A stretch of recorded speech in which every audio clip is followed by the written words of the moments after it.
Welcome to the Virtual Ball Boys podcast. My name is Chris, and I'm joined yet again by my good buddy Matt. I'm going to roll a d20 to see how well I'm nailing this podcast intro. Okay. That's a 20. I'm fucking killing it. Let's be honest. What did you actually land on? 5. Well, thank you for joining us. If it was a 1, it would have been. We would do the same bit back-to-back weeks where we start playing the outro music. But that's where we're at. Anyways, welcome everyone. So just for full disclosure, just in case things sound a little weird throughout the podcast, we recorded basically most of the podcast already. Yep. We had our good buddy Gabe join us. We discussed football.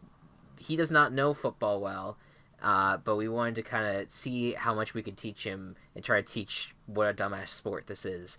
And so we did that, and then he joined us also for the picks as well. So all that's already done. So if it sounds like we're kind of calling back to something that happened later in this podcast, we apologize. I don't think that will be the case. We have a very, I think we're good. We have a very quick segment out of the gate here that we're gonna get through. So this was a week of chaos, and even in a week of chaos, we still did not get a single Team Chaos pick correct. But it was still something to behold, and I think it's a good chance to kind of zero in on the upset. So let's talk the best of the chaos. And I guess I'll get started here with a upset I just did not think was even possible going into this weekend, which was the Jets with Sam Darnold back taking out the Dallas Cowboys. It was an upset that it was just an impressive win. They held on to the end. I mean, they came out strong out of the gate, and it just seemed like the Cowboys were not ready for the Jets, which is just mind-boggling. But the Cowboys had a nice comeback to try to get this back into view, and there was a few, there's a few penalties here and there that, ended up kind of pushing things in one way or another. But it ultimately was a Jets team, a Jets defense that got the job done. Just really impressive for a team that just has been completely written off because of the quarterback not being there. The team just looking like ass for like weeks, and it looked good. It looked good against the Cowboys. I totally agree. I'm really. It's amazing what a competent quarterback can do. Yeah, it really just, and it was very satisfying because I don't necessarily like the Cowboys. So just Yes. as a Giants fan and just as a general, like, just the Cowboys, their existence. Just as a human being. Yeah, as a human being, not a big fan of the Cowboys. So it was a very satisfying watch to see a team that was winless going into it, getting their first win against the Cowboys team. So it felt good, and let's see how much the Jets can continue wreaking havoc. They got a upset potential against the Patriots. So what about another upset that we could talk about? This upset that I want to talk about is the Texans taking down the Chiefs. The Chiefs were a very the Chiefs I still think are one of the best, if not the best team in the league. But having the Texans come in and prove themselves against the Chiefs is a very high telling point for what kind of team these Texans are. Yeah. I am kind of.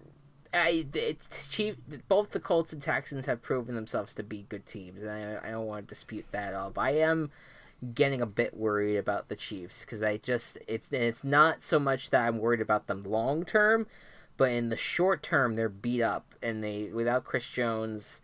And with the offensive line that's not holding on well, and defense that's kind of just not been playing well without Chris Jones, and Patrick Mahomes and his ankle is not holding up well. And so this might be just a difficult October for them moving forward. But yeah, give it to the Texans, though. They did not punt a single time against the Chiefs. That's impressive. They did not. They had 470 yards of offense against them. It was just an impressive, dominating win, even if the scoreboard shows it was a little bit more close. It was impressive. It was a very, very good game for the Houston Texans. So really, that's kind of chaos that like it's just both of those games certainly. And there's another weird one that was happened during Sunday Night Football, and it was the Steelers with a third string practice squad quarterback in Delvin Hodges.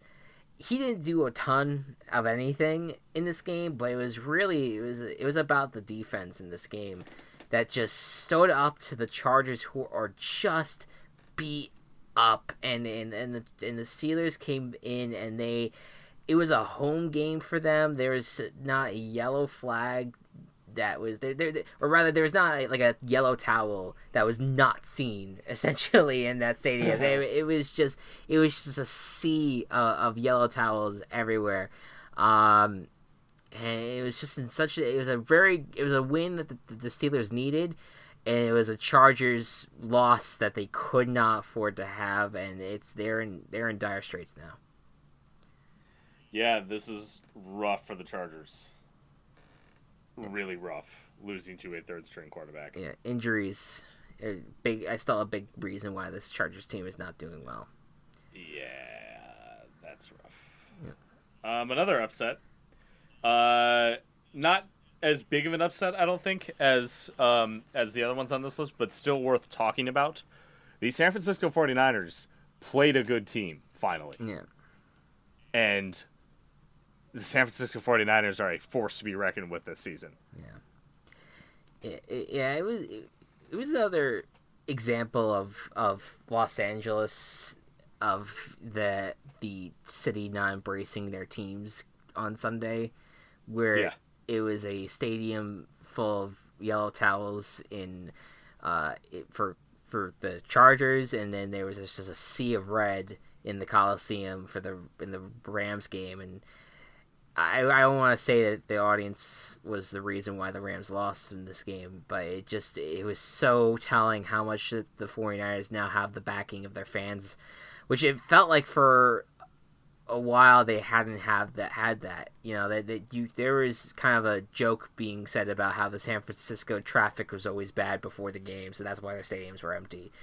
But it was really because the team was not good for quite a few years, and finally they're getting into it, and it's showing that this team that has reignited the love of the 49ers in the San Francisco area, and they really took it to the Rams, whose rushing defense has not been good, and who just got pretty much destroyed on offense because the defense of the Niners is just suffocating. So it was just an all around a good day for Robert Saleh, the defensive coordinator. Yes. This is kind of what you expected from like a Shanahan offense too. Right. A running heavy team, but also a team that can get the ball to a receiver and just and have a little fun with it. Good schemes all around. Just was a very, very good win for the Niners. So very good. But totally agree. Yeah, and then just honorable mentions. You had the Cardinals who outplayed the Falcons in that game. That was a closer game near the end, but the Cardinals came out on top. And then there was even the Saints and the Seahawks, who I think people going into it, I think generally thought that they would win those games, but they were considered underdogs in the games on the road, but they both came out on top, and it was very impressive. I think the Saints one was a little bit more impressive because it just showed how dominant that defense is. They really played lights out in keeping them in it. It was very good win, and same for the Seahawks. So all the chaos all the time, very, very strange week in the NFL, and I think that covers it on the team chaos front. Some breaking news. Yes. What's that? That is going to make a discussion we had later seem obsolete. Yes. Ryan Tannehill officially starting for the Chargers, or for the Titans against the Chargers. Yeah, they got me at least get to mention that during the podcast. Yeah. Okay. We won't reveal our picks. I don't know. I don't think it changes my pick. I don't think necessarily that would change yours. It doesn't change mine either. Yeah. So Ryan Tannehill officially starting. Yeah, it just feels like the right move.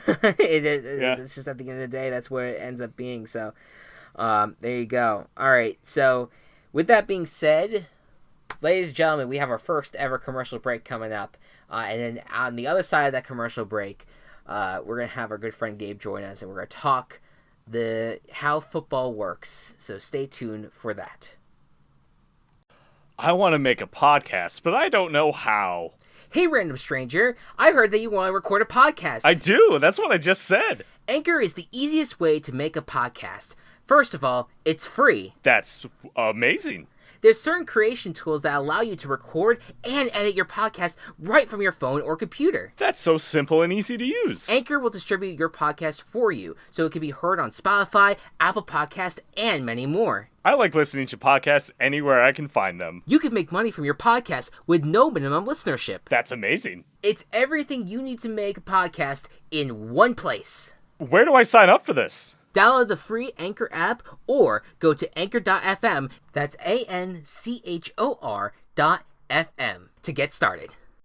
Welcome back, everyone. We are joined now by one of the members of Team Chaos Productions, our good friend Gabe. How you doing, Gabe? I'm doing just fine. How are you? Doing good. And so right now, as part of, our venture into our Team Chaos Productions, we thought that we wanted to bring in someone to talk about football. But the thing is, Gabe, you're not much of a fan of football, and so we thought it would be a good chance for us to maybe explain some things about it. And let me be clear, this is in no way trying to, we're not going to be trying to make fun of you in terms of not having the knowledge of this. It's the fact that football is such a dumbass sport that as we're explaining, we're going to acknowledge how dumb it really is in many different ways. Chris and I are also anomalies in being huge nerds, but also being really into football.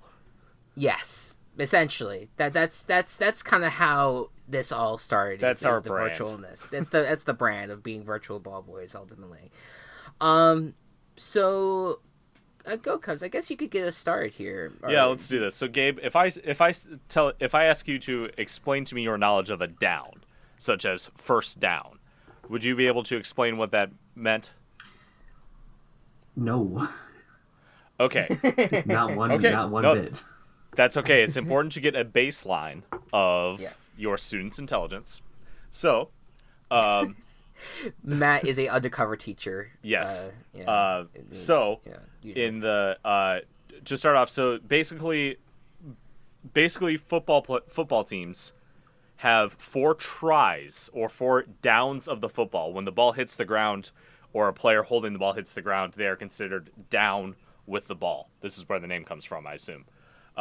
So they're down with the ball. They have 4 attempts to get it to go 10 yards. So when you see something say 1st and 10, that means it is first down. They are on their first try to get it to the 10 or to get it 10 yards ahead of them on the football field. Are you with us so far? Yes. Okay, Chris, do you want to continue? Yeah. So then, let's say on the first attempt, someone runs the ball a little bit and they get 5 yards. So then the next try would be considered second down and 5, which means that they would have to get 5 yards in order to get to a first down. And let's say someone throws an incompletion, and that means the ball does not go anywhere. That means it would be 3rd down and 5 because they still need to reach that 5-yard mark. And ultimately, if they're able to get those 5 yards, it's officially first down and 10 again. But if they are not able to get to 5 yards, it would be 4th down, and let's say it's 2. They'll have 2 yards left, so it's 4th down and 2 at that point. Good so far? I'm just gonna say yes. Okay, so everyone always starts at 1st and 10. Yeah. And then it kind of changes from there how far they have to go. So sometimes someone will get tackled behind where they started, in which case it'll be 1st and 15 or whatever yard marker they were at. You having marching band experience, you know what yards are, so I'm not going to explain those. Yeah. So whatever yard they're on, wherever that ball is downed, that's where the new It's called the line of scrimmage. Wherever they start that play is start that chance. This is where it starts to be like, oh, come on, now this is new terms. No, I know. They're important. That's where they start that chance, where they start that down to get to the end. Yeah. But if they get to fourth down, the thing about fourth down is that if you don't make it past that line, the first down line, to reset your downs, if you use up all 4 tries, then the other team gets the ball wherever you stop. Unless you punt it, which is when the team decides to take the ball and kick it away, kick it far to the other team to try to get them as far away from the end zone as they can. So essentially, the punt is the way of kind of being like, we don't want you to have such an easy opportunity to score, so we're going to move you as far away from the ability to score as possible by kicking the ball far down the field and placing them in a position that they have to work a little bit harder to try to get that score. Now, any questions? Yeah. Any additional questions that we would like to pose? I have several. Okay, what are they? Go for it. What is football? It's a sport invented by, was it Johnny Football? Johnny P. Football? Yes, it's Johnny Football, and he sat on a football, and that's how he created this he sat on a regular ball, and then it got... This is not accurate at all. Don't want trick Gabe in this. No, this is our lore that we created for the stupid intro. We're not doing this more. The sports extended universe. That's essentially what we have. Oh my god, we need to, by the end of this, however long this virtual ball boys things goes, we need to actually create an extended universe. Yes, please. for football. Absolutely. Because we need to have a underlying storyline that we follow. Football is just, this is what pisses me off about why, like, us Americans are so freaking selfish that we were like, or actually no, selfish is that they're so fucking lazy because they're like, okay, let's just name it after a sport that's already well established, that's already very much loved, but let's just put the word American in front of it. Right. So it's American football. And it's like, no. You know what? No, why? You know what? I bet that that it wasn't even called American football. I bet people just started calling it football, and then to distinguish the two later on. Like, oh, I came up with this first. No, you didn't. I guess, but soccer has been. I mean, correct me if I'm wrong, but hasn't soccer been around much longer? I'm sure it has. Yes, it has. Yeah. And but I'm saying Americans are stupid. Well, yes, and that is my point too. We are in agreement on the stupidity of the fellow Americans, but we've just lost a lot of listeners. But it's just one of those things that why I keep on proposing that we should call it egg ball, because at the end of the day, even though that I understand the football has points. If you look at a football, it has a little kind of like they're curvy points, but they're points. And so it's not quite shaped like an egg, but at the very least, it's the closest thing to it. I also proposed eyeball, and Goko shot me down. When did I? You shot me. No, it was like when I first introduced the concept of egg ball. I think in like one of the podcast episodes. Okay. Way back in the day, and you're like, not way back, probably last season or something, and. You were like, I don't like egg ball. I was like, okay, I got a better one, eyeball. You're like, let's go back to egg ball. That sounds like something I would say. Let's go back. All right. All right. Downs in the simplest terms. Downs are the number of tries you have to get a certain distance. Okay. Yeah. If you fail to get that distance, other team gets the ball. Yes. Yeah. And you have, like, every time you cross, you get a new set of tries. You get a new life. You get a 1-up. Yeah, that's or you true. You refill your health meter to full. Okay. Yes. Yes. This is. We need to. Here's our virtual element. Yeah. This is how we incorporate the title of our podcast. So every time you like lose it down, every time you lose it down, you lose like a hit, like the Mario health meter in Mario Odyssey. just goes down 1. Yeah. And then if you pass the first down marker, it's a full health refill. This is not where the concept initially came from, but it's just a game I played recently that did this. Yoshi's Crafted World, or I think it's Yoshi's Crafted World, whatever the Switch version of the Yoshi game. Correct. When Yoshi kind of goes and may get hit by like a Shy Guy or whatever, but if Yoshi crosses the checkpoint, the heart meter gets filled up a little bit. So that's kind of what a down is. That's kind of what a fresh set of downs is like. Essentially, once you cross that 10 yards, once you cross that checkpoint, you get that new health, and kind of like, and Yoshi is happy again. Yoshi is happy whenever his eggs go across the line of scrimmage. Egg ball. Egg ball. Once again, we're letting it back to the eggs. So does that make a little bit more sense, Gabe? Yes, it in does. that sense. All right, Great. cool. Okay. So I think that kind of covers downs then. I mean, and there's the concept of like first and goal, which is just like if you're near the goal line, like you have 4 attempts to actually cross over and score Get a touchdown. Yeah, so that's essentially how that works. Now, the scoring system. Hoo boy. The scoring system is not something I like. Again, just the stupidity of the sport. I don't understand why the points are like this. So in every why 7? every Why 6, rather? every like what would you call it, reasonable sport, the counter goes up by 1. Whenever the team does something, it goes up by 1. Yes. Well, I guess with the exception of basketball, but there's at least something that kind of makes sense there, where when you shoot it from you shoot it from a certain angle, it's a 2-pointer. Shoot it from further back, it's 3 points, and then like a penalty throw is like 1 point. Is 1 point. And baseball and hockey, very self-explanatory. You get it in you go around the bases, you get a run, or if you hit into the net, you get a point. Very easy, very simple concepts. Football doesn't like making things easy for anyone.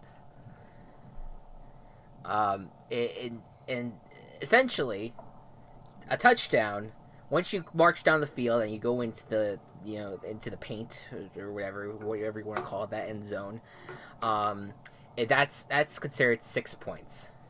Now you have 2 options after you score a touchdown.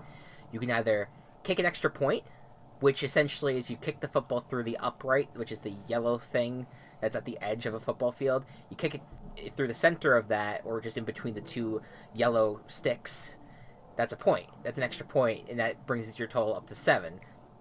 Or you can basically do the same thing again, where you basically put the ball into the end zone via someone catching the ball or running it in, and that's 2 points. So you get 8 points overall. If you miss either, you're stuck with 6 points on that try.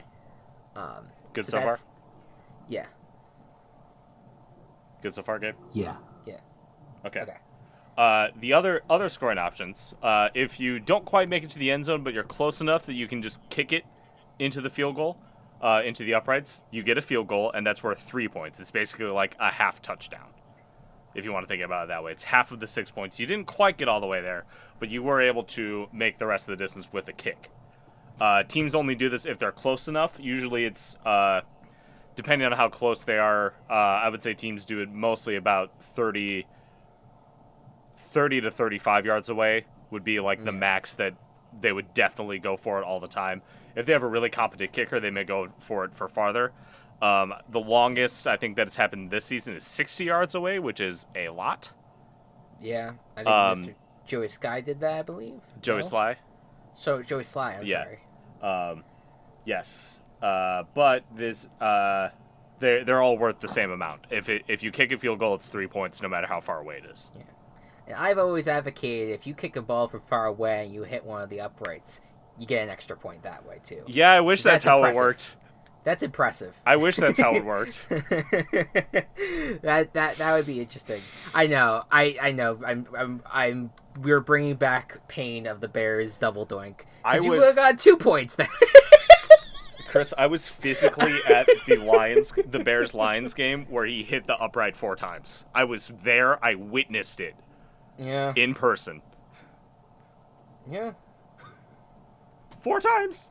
Yeah, it's a lot. It is a lot. He's with the Titans now because of course he is. Yeah. Well, that's what losing Ryan Suckup does for you. Now in terms of the other way of scoring, there's also these things called safeties. So let's say you are trying to score a touchdown. You're trying to march your team down the field, but you're basically backed up completely. If a defender on the other side tries to tackle you, and you have the ball, and the ball land in the opposite end zone where you're trying to score, it's considered a safety, which is 2 points for the other team at that point. Which means that they were successful in stopping you from scoring, and they basically backed you up all the way to their end zone where they're supposed to be scoring. Does that make sense? Yeah. Okay. Yeah. And then you, not only do you get the 2 points, but then your offense also gets the ball. Yeah. So you can double up on it a little bit if you want to. So that's that. There is technically a way to score 1 point, but it is so incredibly convoluted that I don't even want to explain it right now. So is it, you could you could at least try. I mean, we're trying to explain the scoring system anyway. Sure. Do you have any questions about the scorings that actually happen?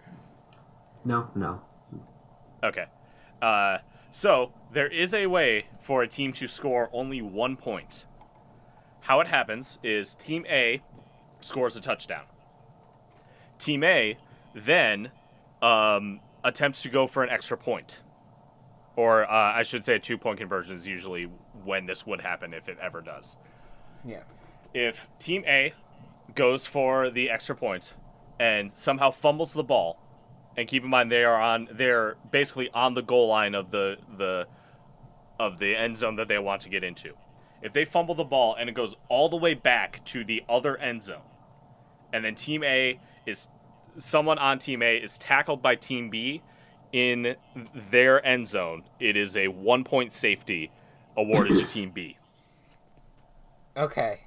At first I was like, wait, but if they just run it back, it's 2 points. But I was like, oh, the safety aspect. Yep. Okay, I see. Yep. So if they're down and they're tackled in the end zone that on the other side of the field, it is 1 point. Okay. So a final score of 6-1 is technically possible. That's a rough game. Yeah, 1 touchdown and a 1-point safety. That is a rough. That's a rough way to the scoring system is so weird that there are a lot of final scores combinations that just haven't happened yet because of the building blocks that you need to add up in order to get certain things, the different lengths of Legos. Yeah. So this is all Legos. It's all Legos. This is all Legos, really. At the end of the day, this is what football is. So whenever there's every year there's I don't know 3 or 4 unique final scores that have never happened in football before. Yeah, which is kind of neat. Yeah, I mean 23-22 I think was the Monday Night Football score. I don't know how often that happens. That was not Scorigami. Scorigami is what it's named, but I can check real fast. What is score? What the hell? I didn't know. Scorigami is the what? It's the theory of trying to find the unique final scores. Oh, okay. I never heard that before. Well, we can have a big discussion on Scorigami and why it's one of the greatest things later. At some point. We'll break it down. We don't need to have it here. It was not Scorigami. The score has happened most recently on November 18th, 2018. Really? Yeah. Wow, all right. I guess... all right. But that makes sense. All right, so Gabe, I think that kind of covers a lot of what we wanted to talk about. I don't think that there's much more. There's a lot of weird stuff, as you can tell. Football as a whole, I would say, just whoever created the sport wanted to confuse the hell out of people. And I think it's kind of like they wanted it to be like real life human chess. I think it worked. Almost. it worked. I think because its complexity is kind of what kind of made it unique and what made people fall in love with it. In like the strangest way.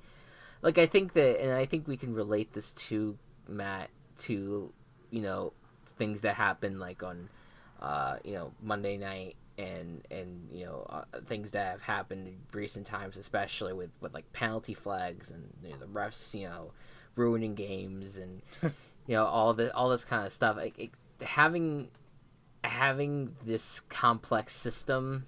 I mean, yeah, and wait till we have a discussion on penalties, Gabe, because that's a whole nother level of suckitude that I don't even know if I want to put you through, because I don't even know it. But it's I feel like as much as people gripe about what's happening right now with refs and penalties, and certainly there'll be enough backlash one day that the NFL would have to do something about it. But Jerry Jones kind of made an interesting point, as much as I hate it. What was it? He basically said that as long as people are watching, essentially, we don't care, which is so fucked up. But at the same time, it's true, like, though. well, it's kind of true, because like, why would you change something if it's constantly being talked about? Like that, I think that's what the quote was. That he was like, it's as long as it's being talked about, like, let's keep it going. Like so it's kind of like the thing about football is that it's complex and there's so many questions about it, and it's stupid, and it's at times seems like it's rigged, and it's ridiculous how it's structured. But people love it, and people love tuning into it, and people want to keep on watching it. And until that day where the people start really, really tuning out, where it really starts to become an issue, the NFL's not really going to care about it, and they're just going to kind of let it exist and let it persist for years to come. Yeah, it's kind of where we're at as a society, as a football society, where it's like, yeah, no one really cares. If you don't have any other questions, Gabe, though, we can move on to our next segment. Yeah, I don't really have any questions. Cool. Did you feel like you learned something at least? Yes. This was very informative. Very informative. Glad we can help. Yeah, at least in some ways, like, if you watch a game now, that if you ever do, I mean, we will never force you to watch any football. No one has to go through that. But if you ever do, maybe now you can kind of watch it and be like, oh, okay, I kind of get this now. You never know. We've enlightened someone on this weird thing that we focus on every single week. But anywho, let us move on. We are going to be picking our games for the Week 7 slate. I finally got another lock right. Yeah, it took a long time, but it was actually, if you think about it, it was only a 3-game losing streak. It wasn't too bad. It felt rough because it was over a 3-week span. But Well, it was also like I had only gotten one right previously. yeah, no, I get it, and I wouldn't be in the lead right now if it wasn't for the Texans having their way with the Chiefs. But we are tied 50-41, with both of us having a -4. Like, we're just the guarantees are killing us, mostly because the team chaoses are killing us. We are not getting any help. I had a really good stretch last year where I was getting like chaos after chaos. Yeah, I'm sure that because we only have the evidence of a YouTube channel for that, whenever we bring that stuff up, people are like, yeah, sure, all right. But trust us, if you find it, you'll see that we actually, at least GoCo certainly had a really good stretch with the Team Chaos picks. And overall, though, we are sitting at 5 points apiece. And God, we desperately need to get Team Chaoses together more than we need to get our guarantees together. It is bad. And also, Gabe's going to join us for the picks. Even though he doesn't really know a lot about the teams, I feel like it would be interesting to see how Gabe does as a football outsider. Should we have Gabe pick first so he doesn't influence our discussion? Or so our discussion doesn't influence him? Oh, that's fair. I guess we could do it that way. Let me just make sure I have something up here for Gabe so I can keep track of him. Yeah. Yeah, and you don't have to worry about our guarantee Team KS nonsense, Gabe, because you that is a whole other world where we don't want to like have you do more than you need to on that front. All right. But yeah, last week I went 8-6, got 2 points out of it, but I lost a point for the Texans guarantee, so I only gained 1 point, and Matt completely flatlined this week, 7-7-0-0. Yep. All the way.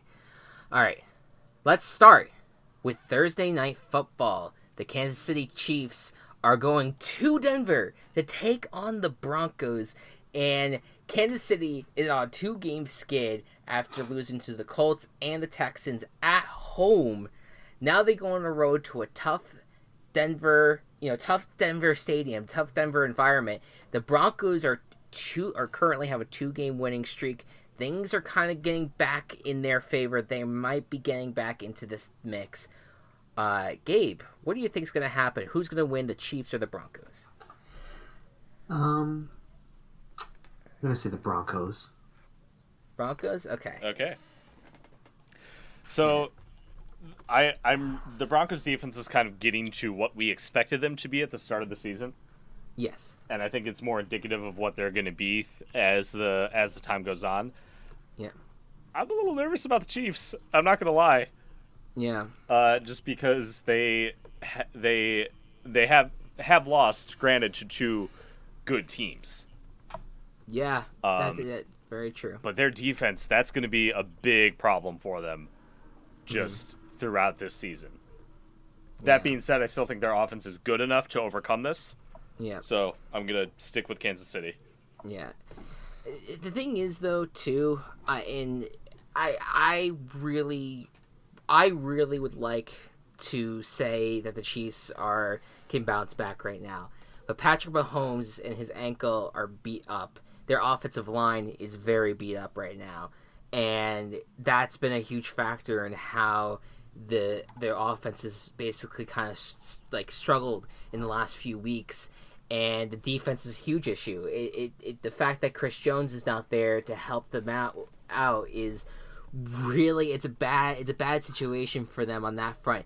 This is a game they can win, and I do think that they have a great shot at it. But I'm gonna go. My team chaos this week is gonna be the Denver Broncos, because I think the environment is tough, and not that Patrick Mahomes would fall under pressure, but I worry about his health, and I worry that this is going to be a disaster if, let's say, something bad happens to Patrick Mahomes and they have to rely on a Chad Henne or whoever their backup quarterback is, which is not someone that you want to put out there instead of Patrick freaking Mahomes. It's someone that's like not good, Yeah, so it's a rough situation to be in. So I am picking the Broncos just because I don't have a ton of faith in the health of this team. I do have faith in them moving forward as they get healthy, but right now, the current state, I'm going Broncos. Yeah, that's a lot of good points brought up there. All right, going on, the Los Angeles Rams with their new teammate, Jalen Ramsey. Yes, we literally found out right before we started recording. Yep, new teammate Jalen Ramsey. Take on the Atlanta Falcons. Falcons are at home. Falcons coming off of a close loss to Arizona. What do you think this is going to happen in this game, Gabe? I'm gonna say the Rams will take the victory. Okay, Chris. Yeah, I'm gonna say the Rams too. And I think that with the move, first of all, they got Ramsey, but they also traded away Marcus Peters. Yes. I look at the situation, and I feel like the Rams they've struggled so much in the last few weeks, and they've been needing to find their way. And I think that they may have done it just in the sense of getting their pass defense really secured and really figuring that out. But their rush defense is still an issue. And I do worry about the offense, but they're going against one of the worst defenses in the league in the Falcons. I think this is going to be a close game, but I think that Jalen Ramsey will be a difference in shutting down a Falcons passing offense that's actually been pretty good this year. I'm going with the Rams. I'm also going to go with the Rams. I want to believe in the Falcons so much. I've been off of them for weeks now, but despite how good the Falcons offense is, and I still think Matt Ryan will put up some points on them, the outside of Matt Ryan and his passing options, the offensive line is terrible, and will not. And Aaron Donald is going to have a day. Yeah. On Matt Ryan, so I gotta go with the Rams. All right, next up, the Miami Dolphins, the winless Miami Dolphins, go to Buffalo to take on the Bills, who are coming off of a bye. Currently, only have one loss in the season, and that was to a Patriots team. They played very close. So Buffalo is looking to continue their reign and hopefully continue pushing towards the playoffs. The Miami Dolphins are looking to probably continue to tank. Who knows? What do you think is going to happen, Gabe? I'm going to say Dolphins are going to take it. Ooh, okay. Okay, so Dolphins, spicy. Spicy. It's a spicy pick. Especially because the Dolphins are the worst team in the league.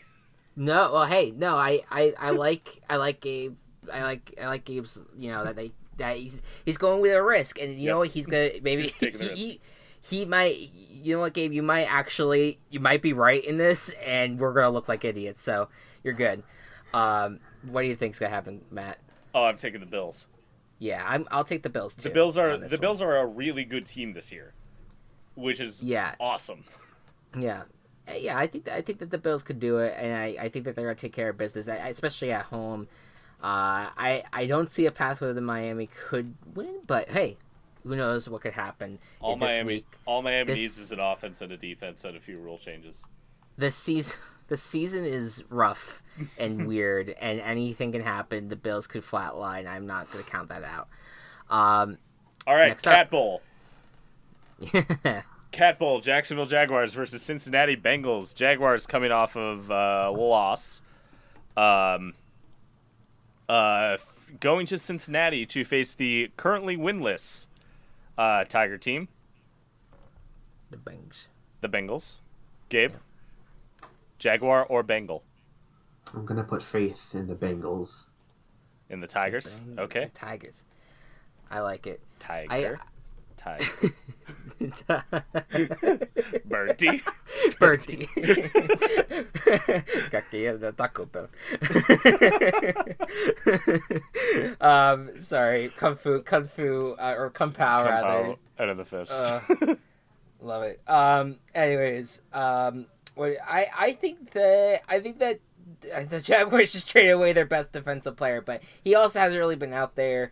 I forget. Did he play last week? I don't know. Regardless, I think he did.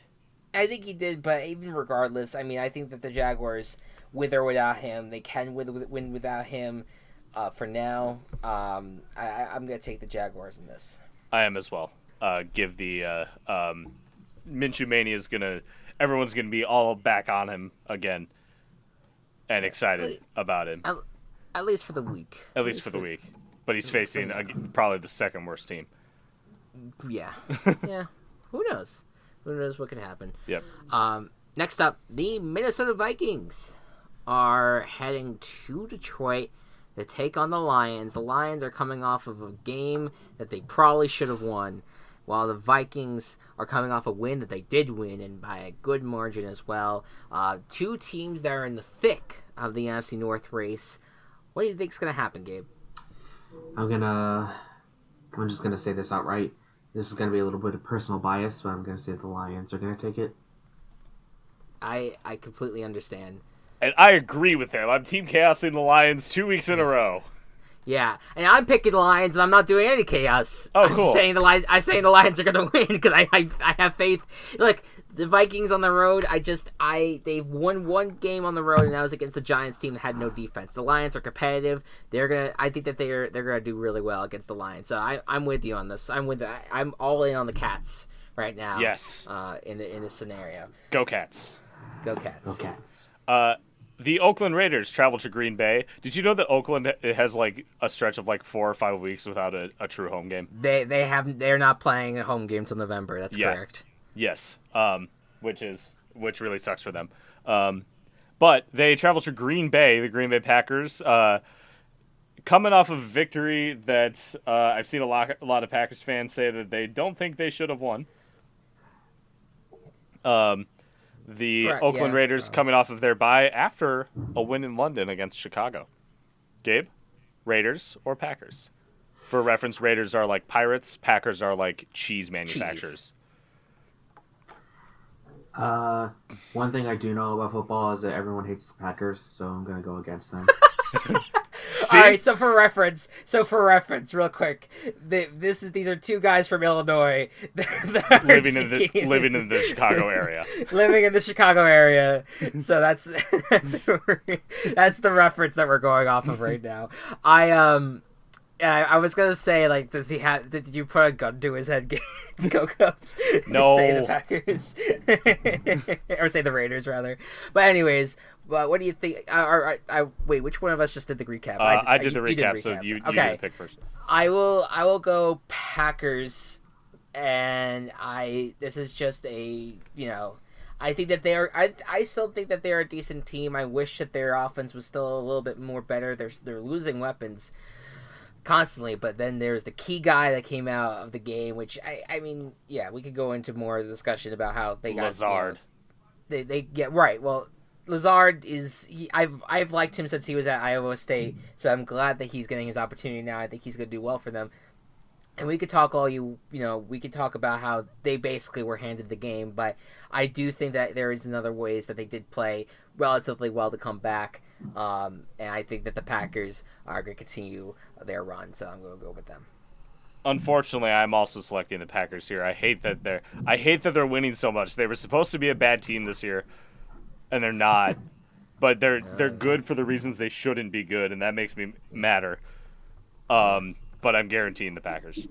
Yeah. After all of that, I have way too much confidence. I think the Lions are better than the Raiders, despite the records. Sure. No, I agree with that. Yeah, and the London game was weird.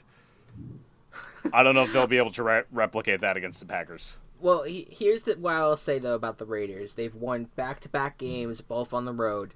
And I mean, would we really be saying? I would not be. Technically, the London game was home. I know, but let's tell it like it is. It was 2 road games, and I do think that you have a team in the Raiders that week to week could cause issues, and I would not be surprised if that's also a scenario here. Where I think it's a sneaky good game. That's all I'm gonna say. But I agree, it's gonna be the Packers to win on this one. Yep. Next up, the Texans are going to Indianapolis to take on the Colts. The best game of the week.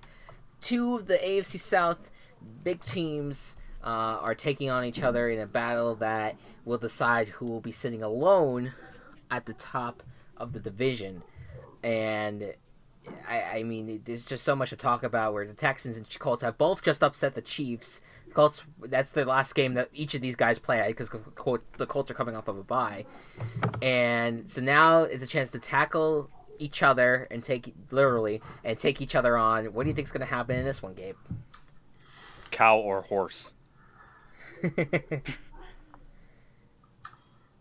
like me some cows. Okay. All right, Texans. Texans it is.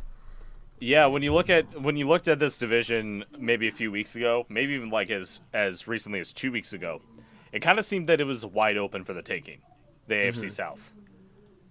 And now I think it's between these 2 teams. Definitely. Absolutely. So this could definitely set the precedent for what's going to happen earlier on with how the Texans were able to with how the Texans did against the Chiefs. I think that they're going to have some success, but the Chiefs don't have a good defense. Right. And the Colts do. Yep. So that makes me a little wary to pick the Texans, but I still think I'm going to go with them just because I still trust Deshaun Watson more than I trust Jacoby Brissett. I think Brissett is great. Yeah. But not as fair. good as Watson. Yeah. And I think that'll be the difference maker. I've had a love affair with the Colts even after Andrew Luck has retired, and I think that they have been a very deep team overall, and I think that I know they're not favored in this game, but they're at home. They've played well at home, and and although they did lose to the Raiders last time they were at home, so maybe I should backtrack that. But I do think that the Colts, given that I think that they have a foundation in place, they've got a week off where they could get healthy again, and they've had that extra time to get ready for the Texans. And I think that they take care of business in this one. So I will digress from both of you. I'll go with the Colts. All right. On this one. The 2-win tank game of the week, the Arizona Cardinals versus the New York Giants. Arizona coming off of a victory against Atlanta. New York Giants, who did they face? The Giants, they faced the Patriots. They faced the Patriots, so the Giants got spanked. What do you think the matchup in this is going to be? Cardinals or Giants, Gabe? Cardinals. Yeah, Chris? Understandable. So I look at this situation, and I look at the Giants. They were without Saquon Barkley. They were without Evan Ingram. They were without Sterling Shepard, and it was a one-score game going into the fourth quarter against the New England Patriots. So they're expected to get Saquon back, and they're expected to get Evan Ingram back. And I don't know about Sterling Shepard, but I would think that he has a shot as well. If at least two of those play, I feel very confident that the Giants are going to win this game. So confident, in fact, that I'm guaranteeing my own team in this game. All right. So all right. I'm going with the Giants in this one. I think I'm going to go with the Giants too. It's part of the home team. I don't think that I think the Giants defense, as bad as it is still better than the Atlanta defense.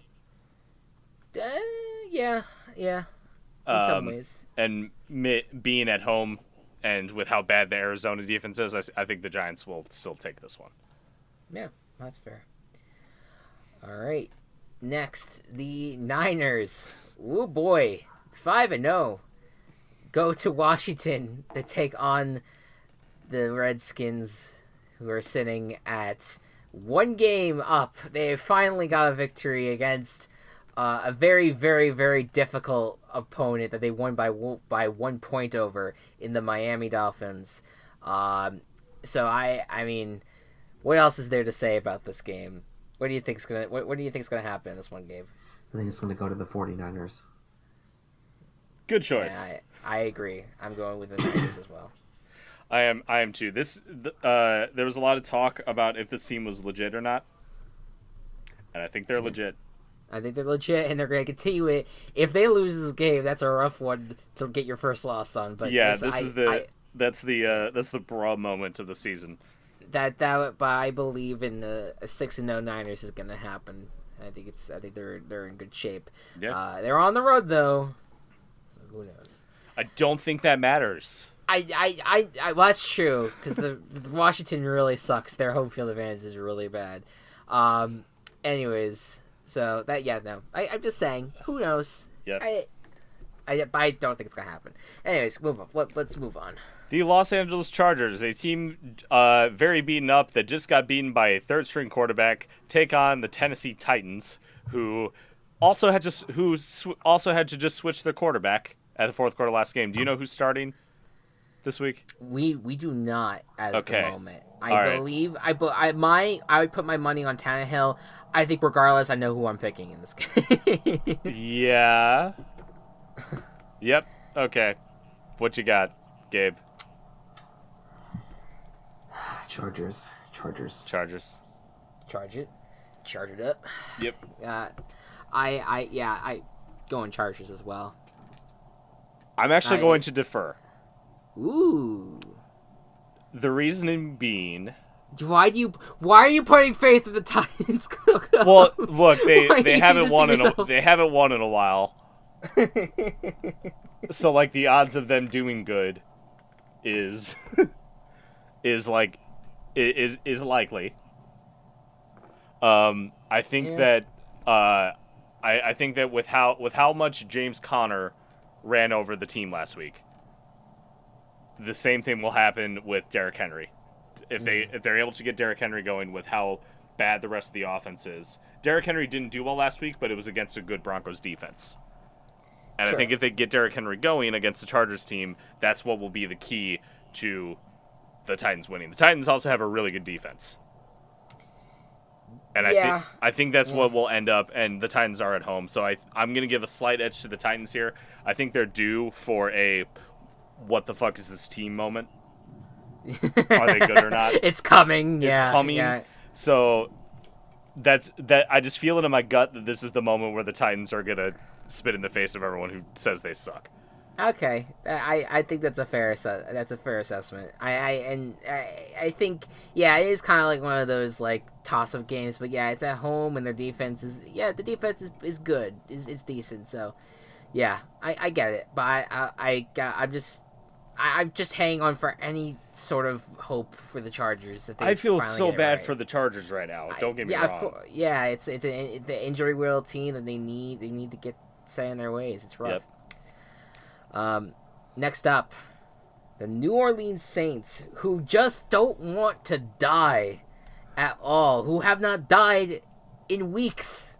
They have not lost a game since they lost to the Rams, and they are now going to Chicago to take on a Bears team that's coming off a bye, but had to sit with a really rough loss under their belt. They just put Akeem Hicks on IR, and they are now going into this game just hoping to get their offense moving and get this team underway.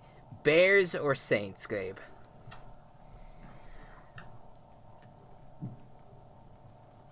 Once again, personal bias, because I live in Illinois. Bears. Yeah, makes sense. Even though it's probably the bad choice, Well, the Bears are. It's an option. The Bears are I currently hear they've favored been to doing win. awful. Well, they kind of have They in some have. ways, and just the fact that they lost to the Raiders is just alone was a an awful moment. They are favored in this game. What about you, Go? I'm going to talk a lot right now. Okay, go ahead. So we're getting Trubisky back, but Trubisky hasn't played football since that one pass he threw in the Vikings game. And before that, he hasn't played a lot of football. When Trubisky doesn't play football, he doesn't play well. Yeah. Surprise. This is going to be rough for the Bears offense. And I would like to say that the Bears will ride on their defense, which they've been able to do for a lot of games. But Akeem Hicks, losing him, he's one of the corner pieces of the line. He is very important. Mm-hmm. And the Saints have kept winning despite not having their starting quarterback. Yep. And that, they're going to play good. Their defense is good. The Saints' defense is also very good. Yep. And the Saints' offense, Kamara may be a little banged up, but I don't think it's that big of an issue. And the Bears just haven't had the chance to get anything going on offense. Why am I still picking the Bears?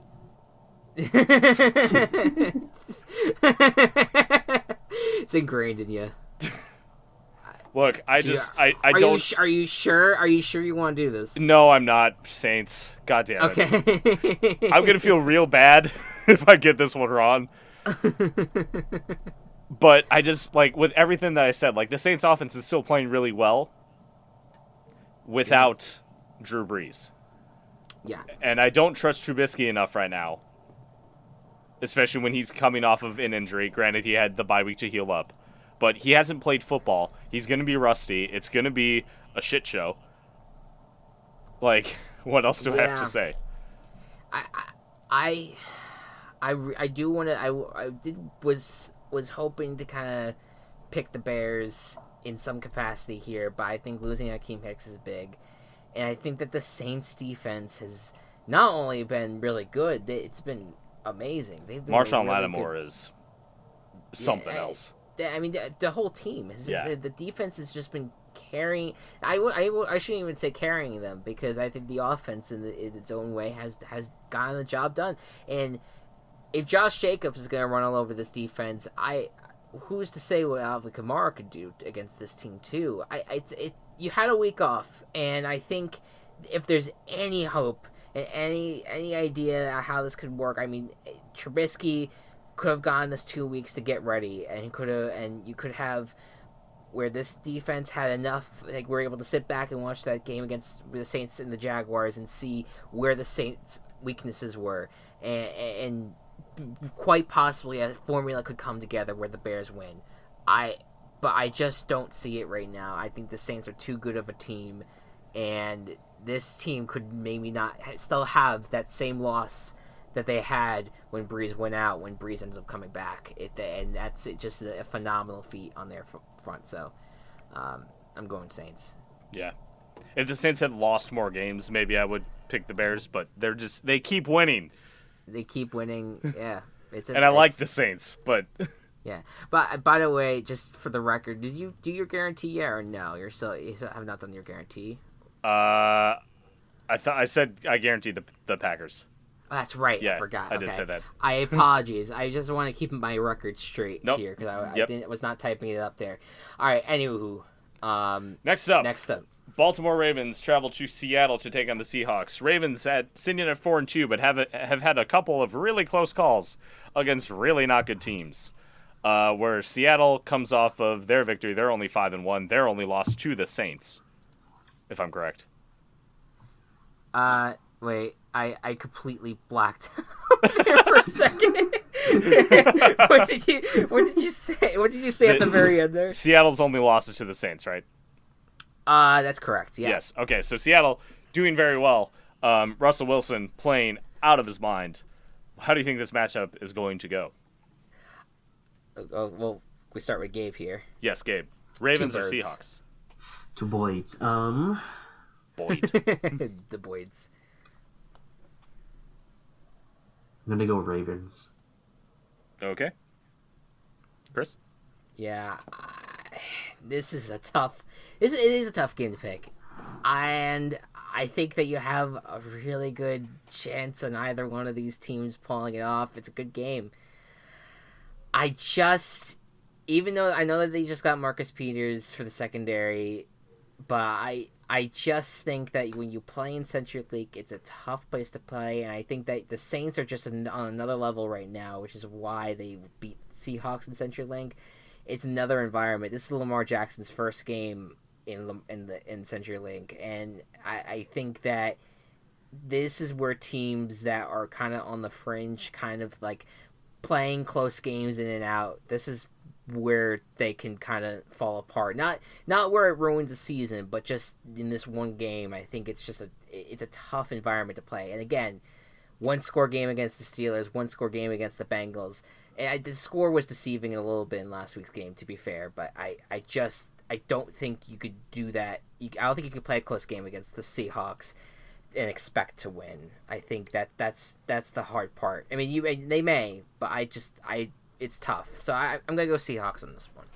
I'm gonna go Seahawks too. I love the Ravens. I love Lamar Jackson. I still think that they're gonna win the division. Sure. But you saw what the Seahawks did to the Browns last week. Yeah. And you've seen what the Browns have done to the Ravens. Not that transitive property always works in football. Sure. But with how close the Ravens have played games recently, I don't. Yeah. Like you said, I don't trust them to maintain what they need to do in order to win. Yeah, and the Seahawks defense, I mean, there's some things that the Browns did well last week. Like, they kind of kept the pass rush at bay. Like, the Seahawks pass rush was not as heavy, and maybe the Ravens could do the same because they have a decent offensive line. But it's just, I think that there's just too many elements of this Ravens team that I don't have a ton of faith in just yet, where the Seahawks, I feel like they have earned my faith right now. Yep. So that's where I'm at as well. So, the Seahawks it is for me. Next up, the Sunday Night Football game between the Eagles and the Cowboys. This is a battle between 3-3 teams. and whoever wins will be the leader in the division. As a Giants fan, I like the Eagles a lot more as a franchise, but I would be rooting for them to lose so that way the Giants could be and the Giants to win, of course, in order for the Giants to be second place in the NFC East. That's what I'm rooting for at the moment. With that being said, it's a game between two teams that are that we thought would be undefeated going into this game. Instead, they're both right in the middle. Eagle or Cowboy, Mr. Gabe? As much as I love a good Cowboy, I want to go Eagles. Eagles. Ego. I have no idea what you just referenced. Forced Scrubs reference. Oh? I'm going to go with the Eagles in this one as well. You've seen what Dallas does against good teams, and it's bad. Yeah. They play bad. They also could possibly be without Amari Cooper, who his main injury is that he's just in a lot of pain. Yeah. And the Eagles have been banged up too, but I still have more faith in them than I do the Cowboys right now. It helps a little bit that the Cowboys are home, but I still have to go Eagles. Yeah.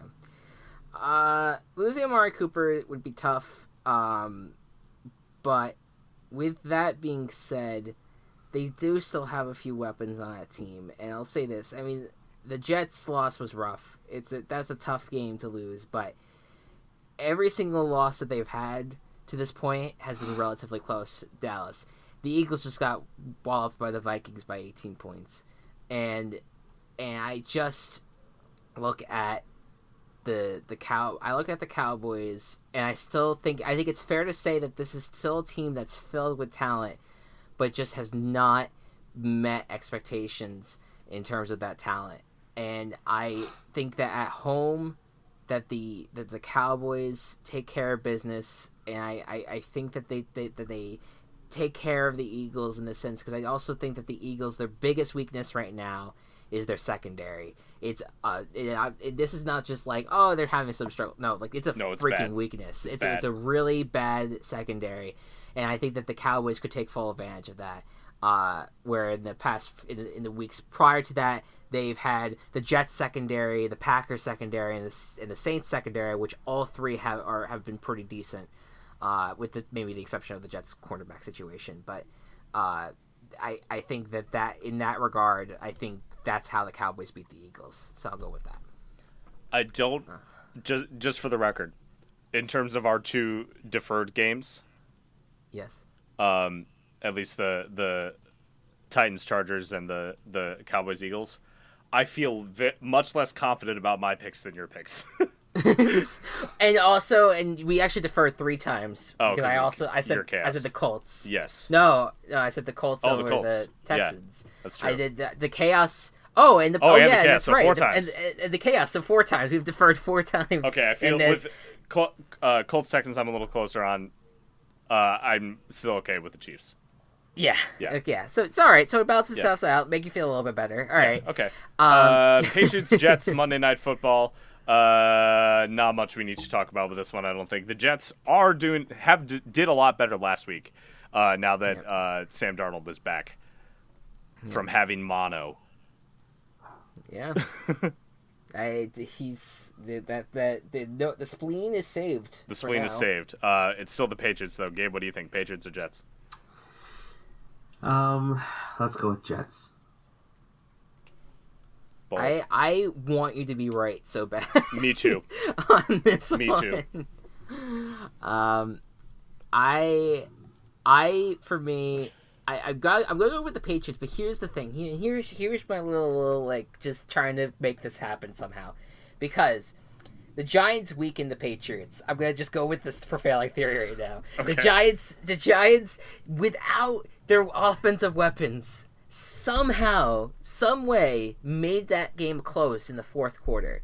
The Jets, with a competent quarterback, with Le'Veon Bell, with weapons, some decent weapons all around, and a defense that played relatively well in the early stretches against the Cowboys, and going up against, once again, a beat-up offensive line with the Patriots. This Jets team could do it. I'm not saying it's going to happen, but I think it's going to be closer than some people may think. I think it's a lot better of a Monday Night Football matchup than we thought a few weeks ago. I'm going to go with the Patriots just because I can't pick against them, but this could happen. I have faith in it. I think it could happen. I honestly agree with you, especially if you look at what the Bills did. Right. Like, Bills almost won the game. Well, the Bills also are a much better team than the Jets. True. But I understand your point. Yeah. I understand your point. Yeah, like the Patriots are beatable is what we're saying. Yeah, I think so. They I just think have a really easy schedule. It will take one decent team, I think, to take down the Patriots, at least a little bit. Too bad they're playing the NFC East and the AFC East. Yeah, it happens every single freaking year. Yep. They just get the divisions that fall apart. Like the AFC North looked tough this year, and then the Steelers and Bengals just went and crapped the bed. Yep. And then the Browns are intermittently doing it. Yeah, right, exactly. They're taking a shit and then going out and performing and then taking another shit. And so are the Ravens sometimes. So. Yeah, right. Yeah, on and off. Yeah. A lot of shit taking right now. All right, those are our picks. I'm picking the Patriots, if I didn't say that yet. Yeah, that's all right. Patriots, yeah. So so that's 4 deferrs with yes. Our chaos is +2. No, my chaos wasn't. It was 3 plus your chaos. That's correct. Yes. Okay. Yeah, because I do also have faith in the Lions this week, so that's kind of what ended up kind of coming out. Gabe, how confident do you feel about your picks? I feel the most confident I've ever felt in my life. Okay, listen, the confidence is key with any of these, and we'll report back to you. We'll let you know how well you do. I'll say this: if you end up doing better than us, I will actually I'll buy you something. I will award you on this because I think that I think that your picks generally they're not bad. Like I don't think that anything that. I think that there's quite a few surprises in there that if they ended up going that way, I'll reward you with in some way. Award your clairvoyance. Yeah, the third eye that you use to kind of see through the matchups. I technically have 4 since I wear glasses. Oh, there you go. Wait, I have 4 too. I don't have that ability. Wait, no! So what? Wait, we all do. We all have glasses. And we suck at picking. No. Anyways. All right. That's going to do it for us. Gabe, once again, thank you for joining us. Thank you for having me. Yeah, thank you all. And thank you all so much for listening. See you next week. Good night and good ball. Virtual Ball Boys has been brought to you by Team Chaos Productions. Find us on Twitter at Virtual Ball Boys and find more of our work at Team Chaos Pods.